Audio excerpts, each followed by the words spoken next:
What's up guys, Houndish here, and today we've got some Destiny 2 Forsaken DLC news to talk about. It just keeps rolling, man. Today we actually have a new Q&A with Steve Cotton and Scott Taylor, and both of these guys from Bungie spoke to Game Informer and answered a bunch of questions submitted by the community. So we get a lot of stuff in here. We talk about exotic missions and quests that we'll find. They speak about the new Masterworks system and how that's going to work for some of the armor. We also hear about armor perks and how that's going to work for the game. That's pretty interesting stuff too. They talk about Cade's treasure maps, Cade's replacement in the tower, strike-specific loot, which they have confirmed there will be plenty of that inside of the Forsaken expansion, which is super exciting. We get a few more words about armor badges. They answer questions about machine guns, recommended power for new raids, tokens and materials moving into year 2, Eververse, shaders, the Cryptarch, a whole bunch of stuff inside of this one, guys. So if you do enjoy the video, a like below is very much appreciated. Lots of stuff to break down. So without further delay, let's jump straight into it. Of course, yesterday we did have a reveal of a whole bunch of new exotic weapons and pieces of gear that we'll see in the expansion. I will link that video down below if you haven't checked it out yet. But now let's get into the Q&A section. I'm also going to link the full Q&A down below. There's a lot of questions that they weren't able to answer in this one, but let's get into some of the interesting stuff right here. So somebody asked, will we see more secret quests like the Whisper of the Worm in Forsaken, and who were the minds behind the Whisper quest itself? Bungie say we will see more like it, but not exactly the same, and they confirm that this was actually developed by the current live team for the game. On top of this though, they also confirmed that the Whisper of the Worm sniper rifle will remain as a power weapon in the Forsaken expansion, so it won't be moving slot. The next question was, do Bungie plan on adding more timed events? And they say yes, hopefully more in the annual pass, which is a pretty interesting answer. Will there be a mechanic to allow us to re-customize characters? They said there is nothing in the Forsaken expansion, but it would be awesome. Next though, we have a question about the new Masterworks system and the progression tied to the new Masterworks, and Bungie say legendary armor will drop with a random bonus stat. It won't be re-rollable, but it can be upgraded, and when it's fully upgraded, it becomes a masterwork, but you can upgrade it a total of 10 times. So that's pretty interesting. They say a random bonus stat. We don't know if that's an additional stat that isn't kind of linked to the armor piece in general. It is going to be a fixed stat, but you can actually improve it 10 times in total, which presumably is going to increase its effect, reduce cooldowns, or whatever it is that the stat itself is actually going to do, because we don't really know what they will be just yet. But this is an idea of the kind of progression and upgrades that we will see on some of the armor. They do confirm that we won't be seeing Masterwork exotic armor in the game just yet. But on the subject of armor perks, the question is, how do the armor perks work? And Bungie say armor will roll with 2 perks. One is a modifier for abilities or the output for certain weapons, and the second is a modifier for the ammo economy. And literally the only other thing they said is that you could run a scout rifle with scout rifle bonuses and a perk that reduces the grenade cooldown or increases the grenade throw distance. So there's 2 bonuses right there, grenade cooldown bonuses, increased grenade throw distance. That's pretty interesting. Those are perks that we did of course have on armor in Destiny 1, or we had the potential to roll those bonuses.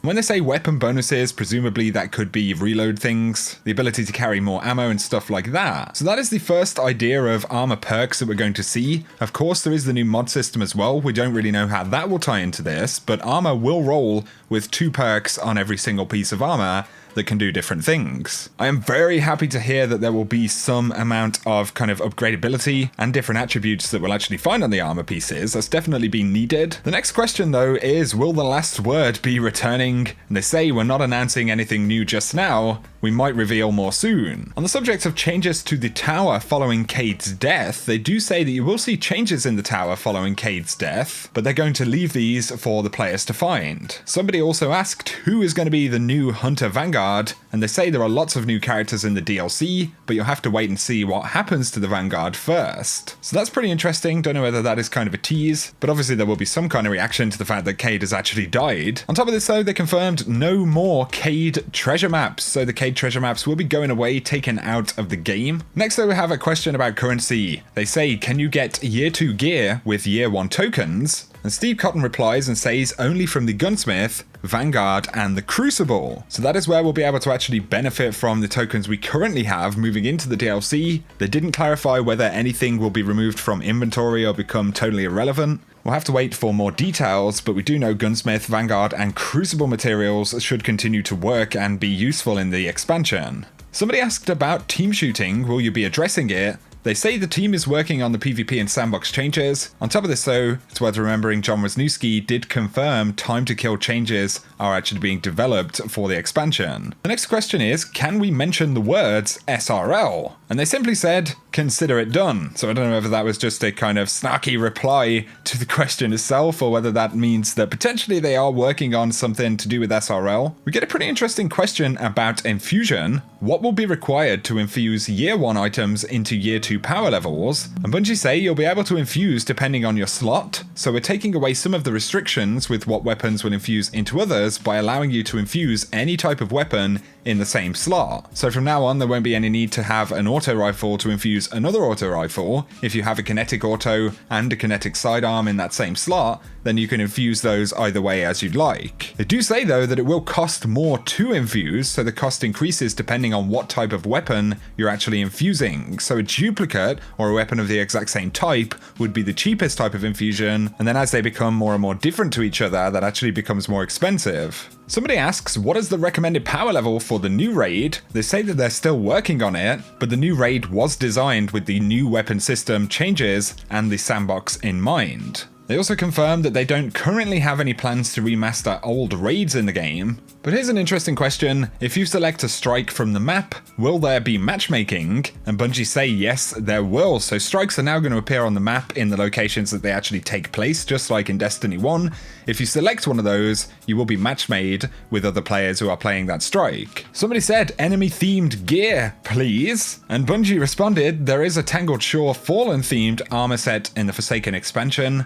We may have got a glimpse at this in some of the trailers and things like that, but that would kind of be speculation at this point. Another question about exclusive gear. Do the Barons have their own exclusive drops? And Bungie say, we want you to play and find out for yourself. Here's a good one though. Strike exclusive loot, please. And Bungie say, yes, there will be strike exclusive loot after the Forsaken DLC. So that sounds like confirmation that strikes in general are going to have exclusive drops now, not necessarily just the Nightfalls. They could potentially be referring to Nightfall exclusive loot for the new strikes and things like that. But considering how often this is requested and the way that the question was asked, I would assume they mean heroic strikes, the normal strikes in general. And of course, that also adds value to actually having them on the map as well. You know, if you're going after a specific thing, you can select that strike, jump in and try and get it. Next question is, will we be able to acquire power level for powerful gear from strikes as well? They say yes, but not up to the final power cap. There will be specific challenges for powerful gear from strikes. Question about exotic missions and quests. Somebody says, will there be new exotic missions in the game? And Bungie simply say, yes, there will. You'll have to discover them for yourselves. So we're going to see more exotic missions, things that we'll find in the Dreaming City, new exotic quests in the world and stuff like that. That's going to be really exciting stuff. Next question is, will there be class exclusive weapons? And the simple answer is nope.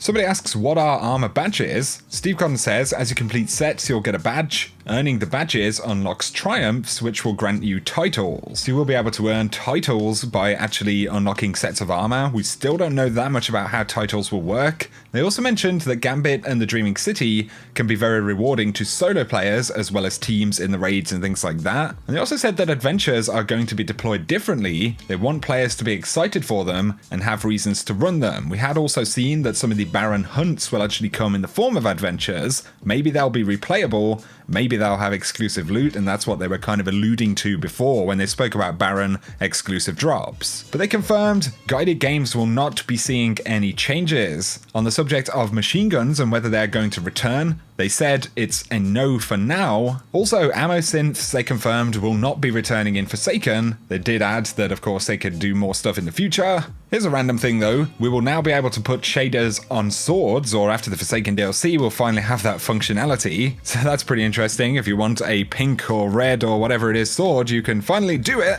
They also confirmed that Eververse will still be a thing, and the Cryptarch is where you can mass delete shaders, but only in groups of 5, so only 5 at a time. However, it is worth remembering that the collection system will actually solve most of this problem. The biggest issue we're going to have is that initial pool of stuff that we'll have when we go into Forsaken. We'll have a whole bunch of shaders like we do now, and it may take a little while to kind of turn those in and everything like that. But that is the bulk of the stuff that they cover right here, guys. guys, I actually thought there were some pretty interesting answers. It was good to get some insights about the armor bonuses, the fact that the Whisper of the Worm will stay a power weapon, the details about Infusion are pretty useful as well, and of course more exotic missions, things like that are going to be super exciting. So I'd be curious to hear your thoughts on any of the stuff we've just spoken about in the video, guys. Definitely good to get even more insights about this DLC. But if you have enjoyed this one, guys, a like below is very much appreciated. Let me know any of your thoughts as well. If you are new to the channel, be sure to hit subscribe to see a lot more Destiny 2 content. Very much appreciate all of the support you've shown me recently here, guys. It's been absolutely insane, so thank you so much. I'll do my best to keep bringing the best content I possibly can here on the channel, and obviously going into Forsaken, there's going to be tons of stuff to talk about. Anyway, thank you for tuning into this one,